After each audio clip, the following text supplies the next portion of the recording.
Everyone, आज commerce अध्ययन में देखने वाले हैं यूनिट और output costing. First unit costing के दो पार्ट हैं। हम फर्स्ट पार्ट को आज डिस्कस करेंगे, इसकी थ्योरी पोर्शन को, और प्रैक्टिकल क्वेश्चंस को नेक्स्ट वीडियो में देखेंगे।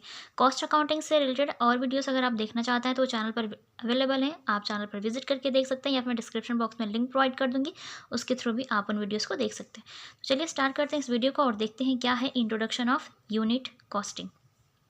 और अगर मैं आपको अच्छे से समझा पाऊँ सो कमेंट सेक्शन में कमेंट करके ज़रूर बताएं। वीडियो अच्छा लगता है तो लाइक करें, फ्रेंड्स के साथ शेयर करें। चैनल पर नए विजिटर हो तो प्लीज़ चैनल को सब्सक्राइब कर लें एंड बेल आइकन को प्रेस कर लें ताकि आपको आने वाली वीडियोस की नोटिफिकेशंस मिलते रहें। तो स्टार्ट करते हैं इस वीडियो को। फर्स्ट यहाँ पे इंट्रोडक्शन। यूनिट और output costing is used in those industries और organisations where standard products are produced from a common process and all the units produced are more or less similar to each other. This method is also known as single costing method.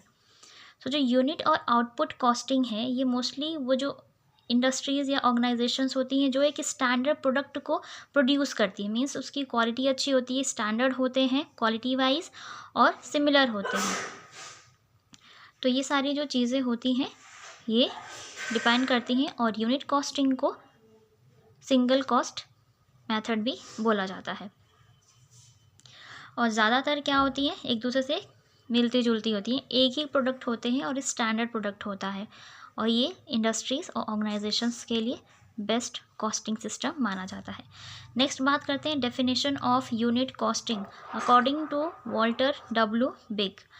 Unit costing method is a method of costing applied to ascertain the cost per unit of production where standard and identical products are manufactured. So unit costing method वो method है जिसके माध्यम से आप ये निश्चित कर सकते हैं, कॉस्ट को अप्लाई कर सकते हैं कि जो भी प्रोडक्शन किया गया है उसकी एक यूनिट पर कितनी कॉस्ट आई है। ठीक है, जो भी स्टैंडर्ड प्रोडक्ट को मैन्युफैक्चर किया गया या प्रोड्यूस किया गया है उसकी एक यूनिट जो है, एक प्रोडक्ट जो है वो उसको बनाने में कितनी लागत आई है, कितनी कॉस्ट आई है, ये जान सकते हैं, प्लस टोटल कॉस्ट भी जान सकते हैं।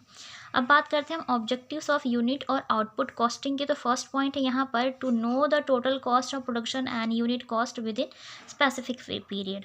तो जैसा कि बताया कि यहाँ पर आप per unit cost and total cost of all units की जान सकते हैं एक स्पेसिफिक पीरियड की, कि इस स्पेसिफिक पीरियड में कितनी हुई हैं प्रोडक्शन प्रोडक्ट की हुई है।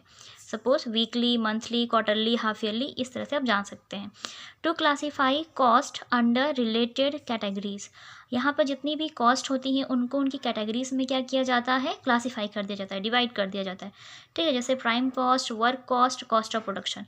प्राइम कॉस्ट वो कॉस्ट होती है जिसमें आपके डायरेक्ट एक्सपेंसेस आ जाते हैं, और वर्क कॉस्ट तब आती है जब हम फैक्ट्री की एक्सपेंसेस को उठाकर जोड़ते हैं, फैक्ट्री ओवरहेड्स को।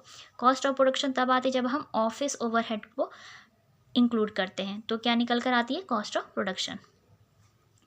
नेक्स्ट बात करते हैं to determine the effect of each elements of cost. And जो भी कॉस्ट के एलिमेंट्स होते हैं वो उनका क्या इफेक्ट पड़ेगा कॉस्ट पे या जो भी प्रोडक्ट है उस पर, ये निश्चित किया जाता है। टू कंट्रोल द कॉस्ट, इसके माध्यम से जितनी भी कॉस्ट, अगर कॉस्ट ज़्यादा आ रही है किसी भी प्रोडक्ट को प्रोड्यूस करते टाइम तो उसको कंट्रोल किया जा सकता है। तो ये भी एक उद्देश्य होता है किसका, यूनिट कॉस्टिंग का।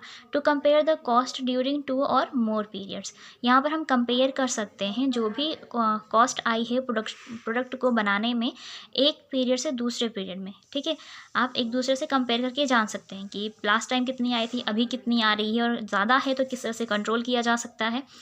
To determine the price to earn desire profit, अब यहाँ पर प्राइस को भी निर्धारित किया जाता है, निश्चित किया जाता है ताकि आप एक डिज़ायरेबल प्रॉफिट अर्न कर पाएँ।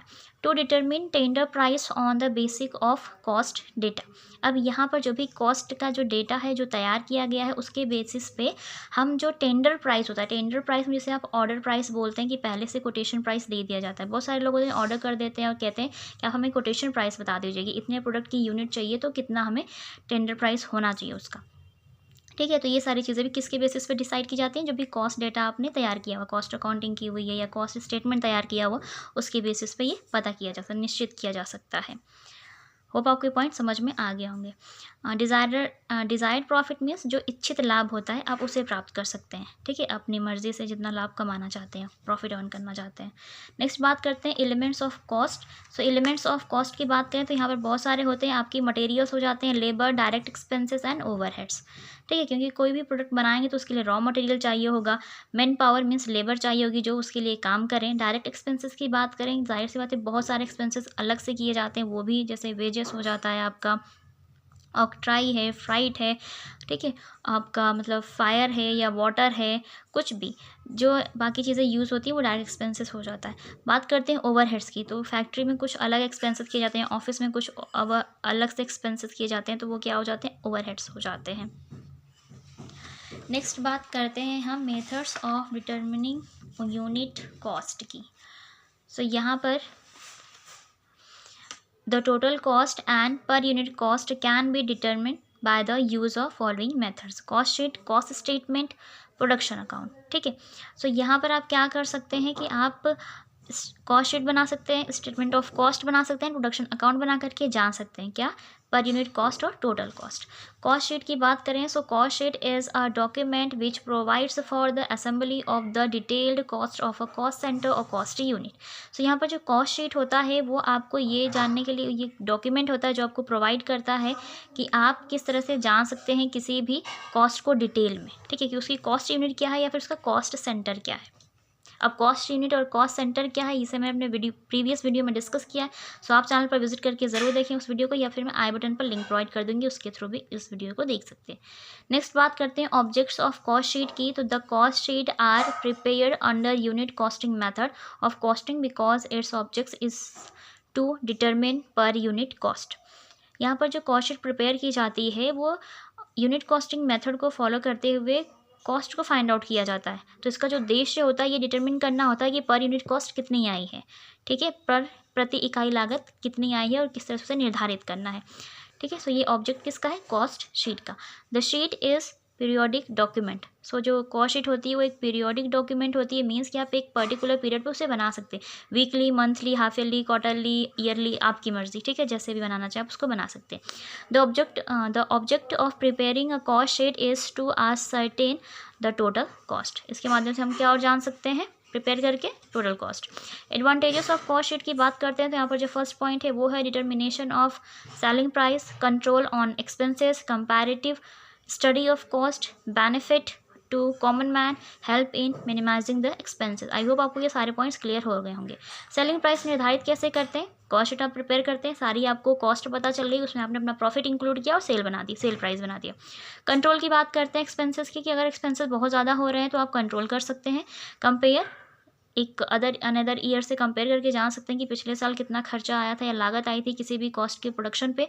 और बेनिफिट टू कॉमन मैन, एक कॉमन पर्सन जान सकता है कि पर्टिकुलर जो इंडस्ट्रीज़ है या ऑर्गेनाइजेशन से उनके अगर प्रोडक्शन कर रहे हैं तो उनकी अपनी प्रोडक्शन कॉस्ट कितनी आ रही है, ठीक है। सो ये हेल्प हो जाती है जो कॉमन मैन होते हैं। Help in minimising the expenses, और इसके माध्यम से हम क्या कर मदद होती है, जितने भी एक्सपेंसेस होते हैं उसे कम से कम किया जा सकता है। आई होप आपको ये सारे पॉइंट्स अच्छे से समझ में आ गया होगा और मुझे यकीन है कि मैं आपको अच्छे से समझा पाई होंगी।